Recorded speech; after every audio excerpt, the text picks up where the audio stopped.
تعرفي انك عندك قنبلة موقوتة في المطبخ بتاعك؟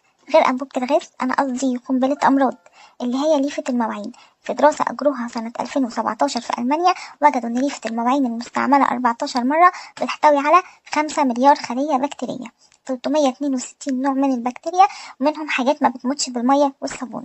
عشان كده عايزين نقول شوية حاجات نحافظ بيها على ليفة المواعين واستعمال ليفة المواعين. أول حاجة، الليفة ما تقعدش أكتر من أسبوع، فما فيش داعي أبدا للأسعار الليفة المواعين المبالغ فيها، أي ليفة بتقضي الغرض. تاني حاجة، إن احنا نخلي ليفة مخصوص للأكل الني زي الفراخ واللحمة والسمك، وليفة للحاجات التانية. تمام. تالت حاجة بقى، إن احنا نعقم ليفة المواعين، والتعقيم ده حاجة سهلة جدا، يعني ما نتخضش منها، مش هتزود علينا. زي مثلا إن لو عندك غسالة أطباق هتحطيها مع غسالة الأطباق، مفيش غسالة أطباق دقيقة في الميكروويف، مفيش ميكروويف في خل مركز، مفيش خل مركز المية المغلية.